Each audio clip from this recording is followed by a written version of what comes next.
오늘도 함께 해주신 여러분들께 진심으로 감사를 드립니다. 예. 오늘은 12번째 강좌로 이제 마지막 강의가 되겠습니다. 자, 여러분, 한학자 총재님께서는 신통일한 곡, 더 나아가서 신통일 세계를 이루고자 노력해 오셨다고 말씀을 드렸습니다. 그러면 여러분, 그 세계는 과연 어떤 세계일까요? 그 세계는 총재 양희분께서 주창하신 바로 공생공영공의의 세계를 이루자는 것입니다. 좀 생소할지 모르겠습니다만은 또 이 세계가 추구하는 그 사회제도나 체제는 어떤 것인지 막 궁금하시리라고 생각이 됩니다. 여러분, 제가 좀 더 미리 말씀을 드린다면은 이 세계는 한마디로 말씀드려서 우리 인류가 꿈꿔왔던 동경의 세계입니다. 우리가 살아생전에 한 번쯤 살아봤으면 하는 그런 꿈 같은 세계일 것입니다. 그러려면은 공생공영공의 세계가 과연 어떤 세계인가를 바르게 이해하려면은 먼저 하나님께서 본래 이루려고 하셨던 그 꿈의 세계를 간단하게라도 이해해야만 공생공영공의 세계를 이해하는 데 도움이 됩니다. 예. 이미 제 9장에서 말씀드린 바 있습니다만은 성경 창세기 1장 28절의 말씀처럼 하나님께서는 천하 만물을 창조하시고 난 후에 인간 조상 아담과 이브에게 축복을 해 주셨습니다. 생육하고 번성하여 모든 만물을 주관하라 하셨습니다. 그러니까 천하 만물의 주인이 되라는 것입니다. 여기에서 인간 조상 아담과 이브는 하나님을 닮아서 바르게 성장하고 하나님적 가치의 인간으로 장성하면 이들은 부부로 축복을 받고 가정을 이루는 것입니다. 아담 가정에서 아들, 딸이 태어나면 비로소 하나님이 소원하셨던 본연의 가정이 이루어지는 것입니다. 이 가정은 장차 이루어질 본연의 국가와 본연의 세계를 이룰 최초의 가정이자 모델이 되는 것입니다. 자, 그러면 이상세계 기본이 되는 가정 단위가 왜 그렇게 중요할까요? 여러분, 가정은 장차 이루어질 공생공영공의 세계의 모든 가치관이 가정에서 형성되기 때문에 그렇습니다. 하나님의 이상세계를 이룰 참사랑의 가치를 배우고 부모, 부부, 형제자매 그리고 자녀의 심정을 체득하면서 성장하는 곳이 바로 가정입니다. 그리고 윤리와 도덕의 기본 덕목을 배우는 것이 가정이죠. 부모는 자식을 낳아서 기르면서 부모의 심정을 채우랍니다. 또 자식들을 바르게 가르치니 스승의 심정을, 또 가정을 보살피는 가장의 입장이니 주인의 심정을 갖게 되지요. 그래서 부모는 부모이자 스승이자 주인이란 이 3대 주체적 입장에서 자녀를 기르고 가정을 보살피는 것입니다. 이러한 3대 주체 심정들을 자녀들도 성장하면서 부모로부터 그대로 보고 배우기 때문에 비로소 온전한 인격체로 성장하는 것입니다. 이렇게 성장한 사람들이 나중에는 공생공영공의의 세계를 실현해 갈 수 있는 인격적 토대가 되는 것입니다. 그리고 중요한 것은 인간이 소유하는 모든 경제적 재화들은 하나님이 주신 것이라는 그런 소유관념을 지니고 있기 때문에 내가 소유하고 있는 경제적 소유물들은 내 것이기 이전에 하나님 것으로 인식을 하게 됩니다. 그래서 언제나 내가 가진 것에 대해서 공적인 것으로 여기며 감사한 마음으로 갖게 됩니다. 그렇기 때문에 하나님이 인간을 위해 주신 이 자연 환경을 함부로 파괴하며 훼손하지는 않을 것입니다. 양심을 저버리면서까지 지나치게 재물에 대한 과욕을 부리지도 않을 것입니다. 그래서 총재 양희분께서는 가정에서부터 위하는 참사랑의 가치관이 형성되어야만, 그래야만 공생공영공의의 세계를 이룰 수 있다고 하셨습니다. 자, 그러면 총재 양희분께서 주장하신 공생공영공의주의 세계가 어떤 세계인가를 살펴보겠습니다. 첫 번째 등장하는 사회가 바로 공생의 사회입니다. 이것은 경제 문제를 다루는 부분입니다. 여러분, 온 인류가 행복하게 살아가는 가장 기본적인 조건이 무엇일까요? 그것은 모두가 다 함께 누리는 경제 환경을 말합니다. 쉽게 말씀드려서 먹고 사는 문제지요. 의식주 문제입니다. 이 문제가 공평하게만 이루어진다면 행복의 기본 조건을 이루어진다고 봅니다. 물론 이런 사회 안에서도 능력에 따라서 경제적으로 부를 누리는 정도의 차이는 있을 수가 있습니다.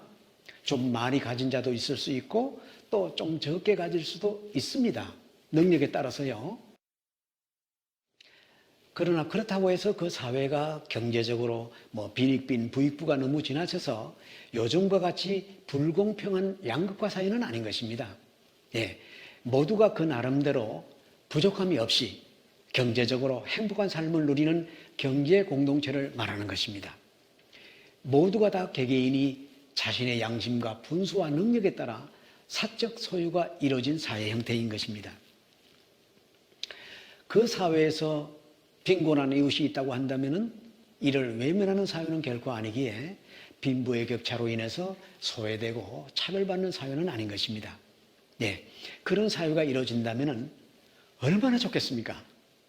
예, 아마도 절반의 이상 사회는 이루어진 거나 다름이 없겠죠? 자, 그러면 이런 사회를 이루기 위해서는 반드시 뭐가 요구됩니까? 올바른 정치가 행해져야 하겠죠. 지금 설명드리고자 하는 이 공령은 바로 정치 영역에 관한 것입니다. 자, 올바른 정치가 실현되려면 국가 지도자가 됐든 간에 아니면 여러 행정구역의 지도자를 뽑을 때 지도자 선출을 잘해야 되겠죠. 그렇죠? 그리고 그 선출 과정도 오늘날처럼 이렇게 혼탁한 선거 문화가 아니고 보다 공정하고 민주적 절차에 의한 선거제도가 정립된다면 그야말로 바른 정치가 정착될 것입니다. 예를 들면 어느 지역의 시장이나 군수를 뽑을 때 지역민들이 능력과 덕망이 있는 인사를 공정한 절차에 의해 후보로 추천을 합니다. 그리고 추천된 후보들은 능력이나 인품이 그 지역사회에서 누구나 인정하는 검증된 인사라 하겠죠? 아무나 추천되는 게 아니죠. 그러면 추천된 최종 후보가 2명이 됐든 3명이 됐든 4명이 됐든 간에 모두가 다 믿을 만한 인물들이라야 합니다. 또 이 후보들끼리도 서로 믿어주고 양보하면서 누가 당선이 되더라도 관계없이 당선된 사람을 낙선자들은 진심으로 축하하고 적극적으로 협력하는 그런 정치 문화가 정착이 된다면 이것이야말로 가장 아름다운 이상사회의 정치 문화가 아니겠습니까? 이런 사회에서는 요즘처럼 검권 선거, 탈법 선거로 권력을 쟁취하려는 그런 선거판이 조성되지는 아니 될 것입니다. 총재 양희부께서는 이런 말씀을 하신 적이 있었습니다. 가정에서 형제자매가 서로 위하는 삶을 이루듯이 이 사회에서는 이미 검증된 후보들이 형제와 같은 심정으로 정치에 참여한 인물들이라고 한다면 그렇게 복잡하게 선거할 필요가 없다고 하셨습니다. 만인이 보는 앞에서 추첨으로 당선자를 뽑는다는 것입니다. 그렇게 해도 절대로 무리는 아니라고 말씀하셨습니다. 추첨을 해서 누가 군수가 되고 누가 시장이 되더라도 이 모든 것이 하나님의 뜻으로 여기면서 모두가 다 당선자를 믿고 지지할 때 당선자는 더욱 겸허한 마음으로 지역민을 위해서 봉사할 것입니다. 이것이 공영사회가 추구하는 형제주의 정치체제입니다. 여기에다가 인간 삶에 있어서 가장 중요한 어찌 보면 정치와 경제의 중심축이 되는 윤리와 도덕이 바로 서는 사회가 된다면 이보다 더 좋을 수는 없겠죠. 얼마나 아름다운 세상이 되겠습니까? 안 그렇습니까?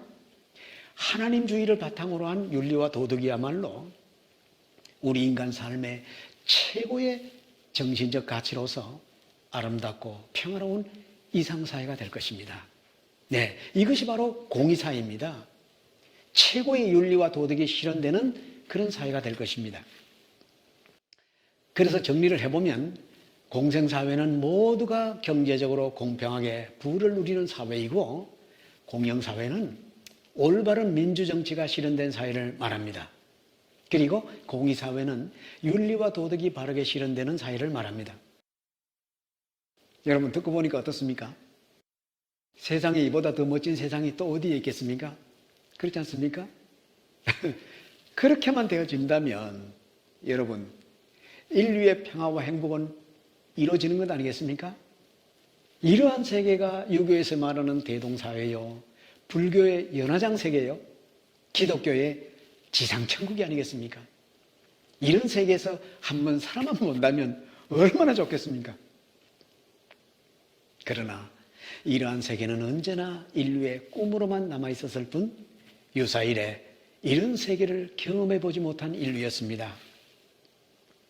그래서 총계의 양이분께서는 말씀하셨습니다.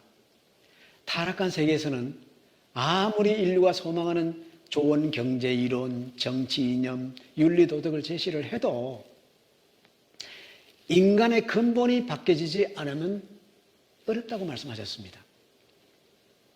여러분, 유사일에 지금까지 많은 경제학자, 정치가, 철학자, 종교인들이 인류의 행복과 이상사회 건설을 목표로 많은 노력을 해왔었지요.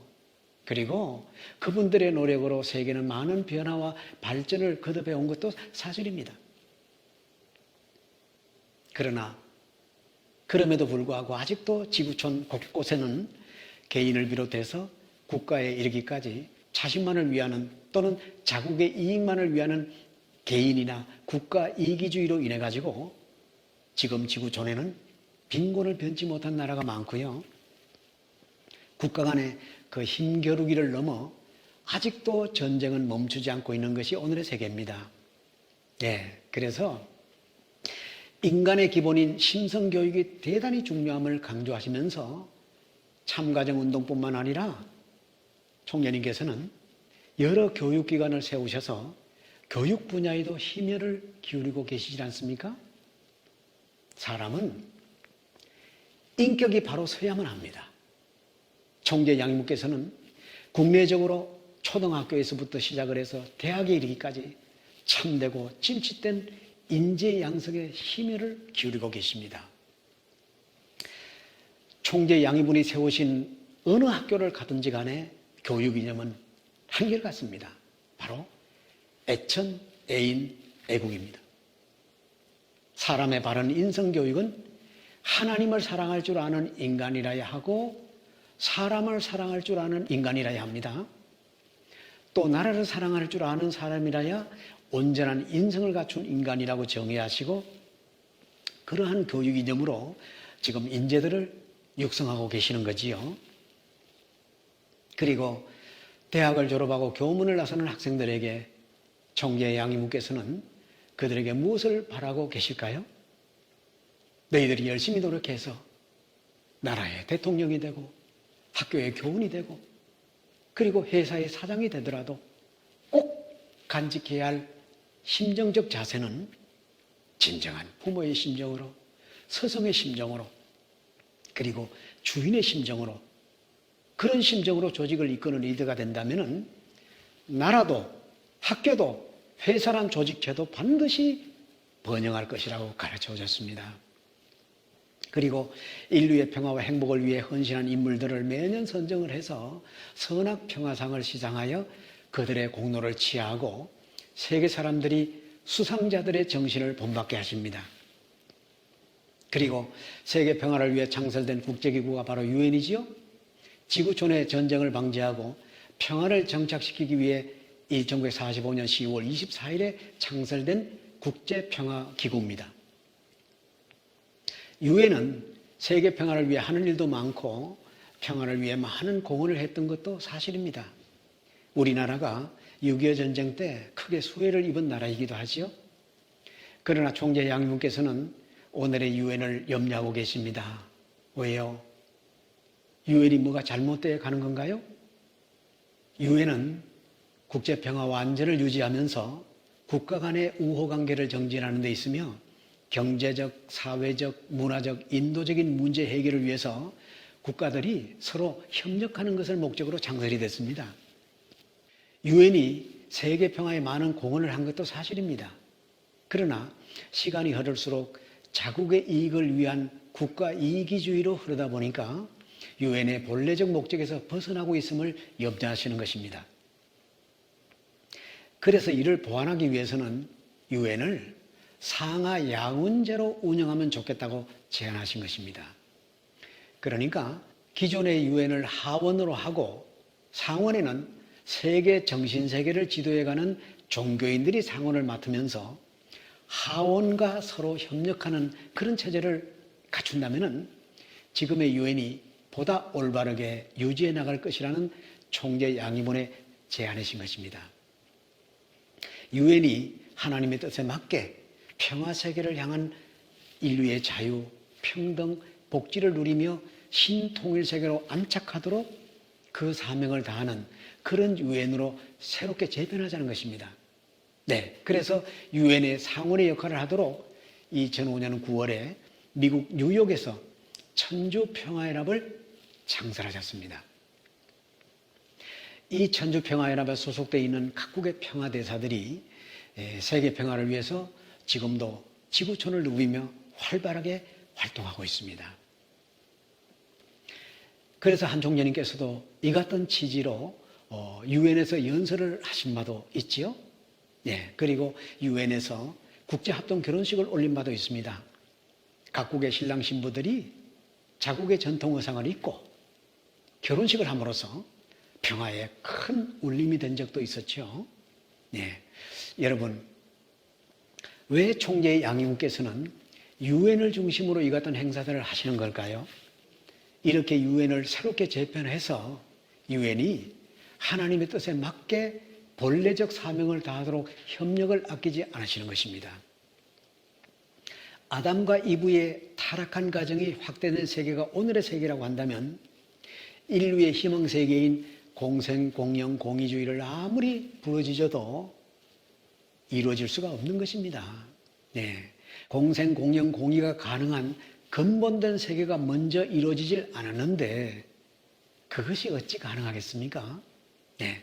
그래서 총재 양이분께서는 하나님께서 본래 계획하셨던 그 꿈의 근본이 되는 하나님의 참 가정이 세계화를 이루기 위해 지금껏 노력해 오신 총재님이라고 앞서 강의에서 말씀을 드렸지 않습니까? 근본이 먼저 이루어져야 합니다. 즉 원인 없는 결과가 이루어지질 않게 되어 있습니다. 이웃이 형제요 자매 같은 마음이라야 경제적으로도 돕고자 하는 마음이 생기게 되고요. 정치도 싸워서 정치하는 것이 아니라 형제 자매의 심정으로 서로 믿고 신뢰하는 가운데 그저 형님 먼저 아우 먼저 하면서 양보하는 그런 아름다운 협치가 이루어지는 것이죠. 네. 여러분, 그 몽테스키웨가 주장한 상권 분립은 권력의 남용을 막기 위한 것인데 이상세계에서는 서로 협조하기 위해서 입법, 사법, 행정으로 업무를 분담한 것이지 몽테스키웨의 삼권 분립과는 의미가 다른 것입니다. 마치 우리 인체에 폐장, 심장, 위장의 3기능이 유기적으로 움직이는 것처럼 입법, 사법, 행정 업무도 3장기처럼 유기적으로 협조체제를 이룰 때 국가체제가 건강해질 것입니다. 또 그 중심에는 윤리와 도덕으로 조화와 질서가 자연스럽게 이루어지지요. 이러한 사회가 바로 공생, 공영, 공의의 세계인 것입니다. 네.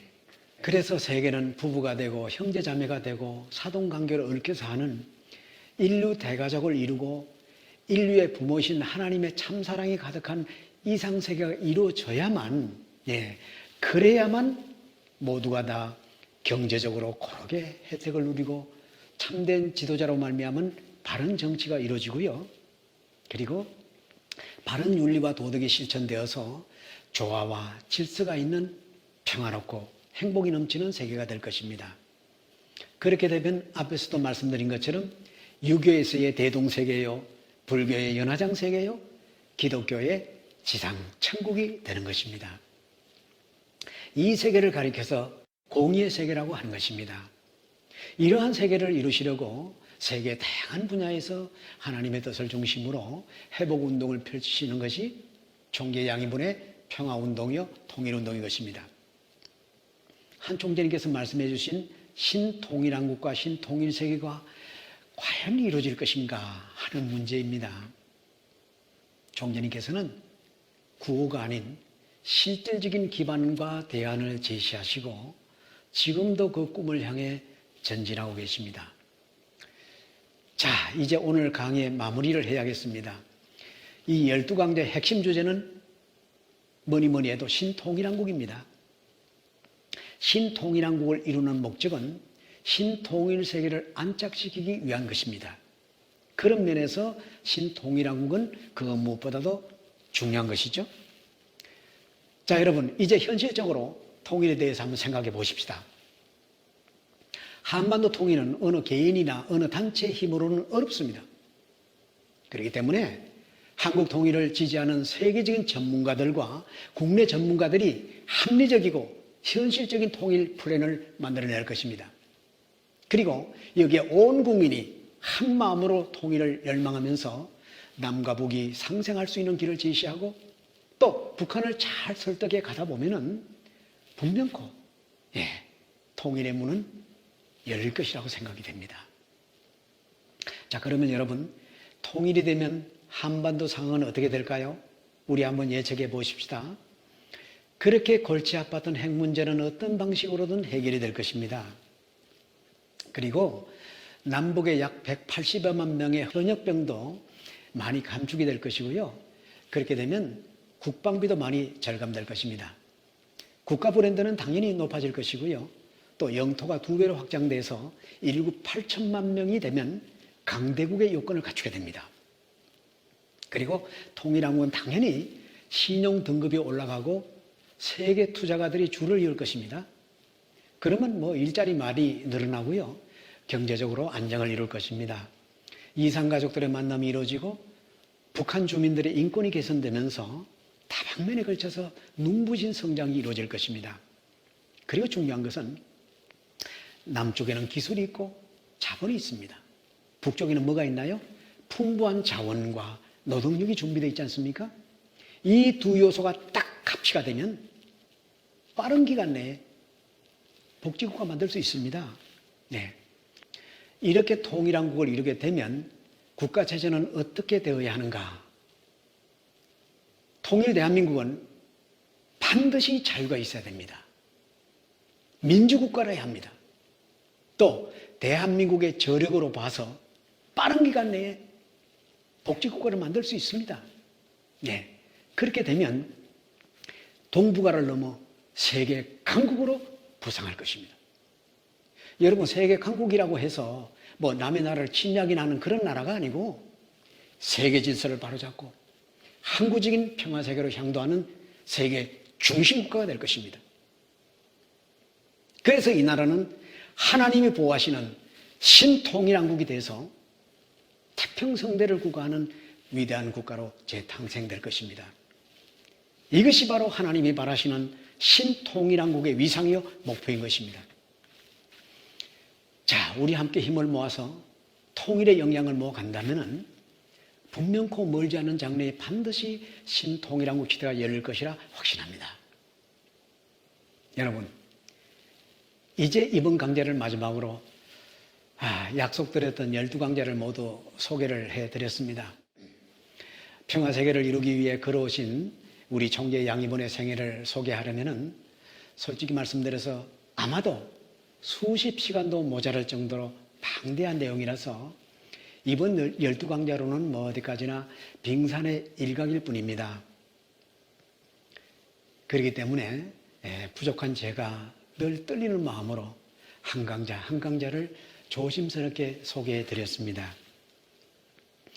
여러분, 이 시간까지 성원해 주시며 시청을 해 주신 여러분들께 진심으로 감사를 드립니다. 그리고 이 12강좌가 나오기까지 격려를 아끼지 않으신 회장님과 임직원 여러분들께 진심으로 감사를 드립니다. 여러분들 건강하시고요. 행복하시길 바라겠습니다. 여러분, 감사합니다.